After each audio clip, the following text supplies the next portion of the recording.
Welcome back. Today we are going to discuss about the wetting agents. In this particular drill, we have extremely hydrophobic drug. That is, for demonstration purpose, I have used sulfur, and we have to disperse this drug into the liquid, that is water.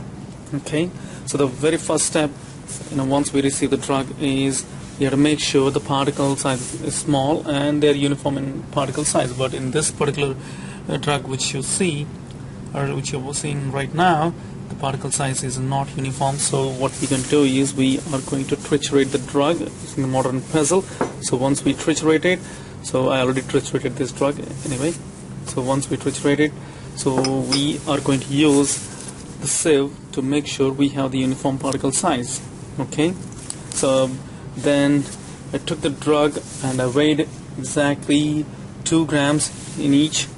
So 2 grams each. So now I'm going to place the drug in one beaker. There is no surfactant, just the water, and as you can see the stir bar there, I hope you can see the stir bar. Okay, so the stir bar, I'm going to try to disperse this drug into this liquid, that is water. Here the liquid is water. So, and I'm going to start stir it. Okay, I turn on the stir bar. Okay, can you see that? Okay, now let me stop the stirring. Okay, stop stirring it now. Okay, as you may noticed, the particles are still floating on top of the water. Okay, and I hope you are aware of the reason why the particles are still floating in water, because the drug is extremely hydrophobic, right? And you cannot see a uniform dispersion here. You may not be able to see a dispersion, proper dispersion. Okay, the particles are still floating in water because each particle has an air interface.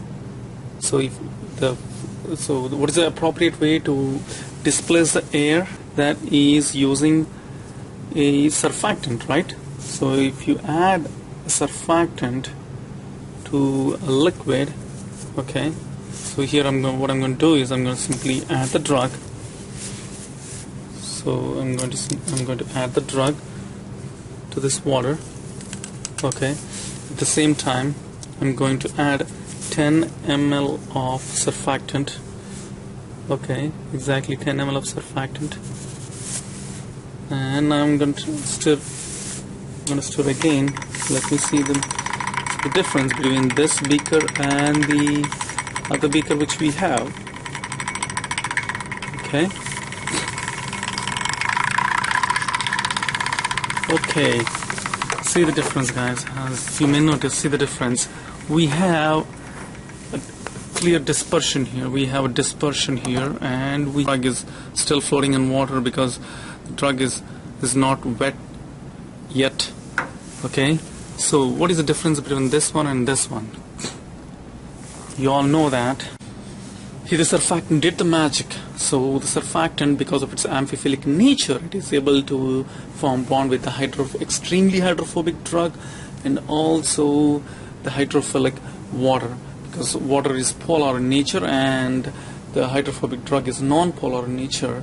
The surfactant, which is an amphiphilic nature, that is its head group, hydrophilic head group, is able to form bond with water, and its lipophilic tail group, or hydrophobic tail group, is able to form bond with the drug. Okay, so the other way to form the dispersion is, one of the other way to disperse the drug is also, first you can add the surfactant. You can add the surfactant directly to the drug. Let me demonstrate that right quickly. So what we can do is we can directly add the surfactant. Okay, so this is like 10 ml I'm going to take. So just put 10 ml in this mortar. Okay, and the next thing is, again I'm going to use more pestle. So I'm going to wet this drug directly. Okay, so now you can see the thick creamy paste, and to this you can add water to this directly. Okay, and again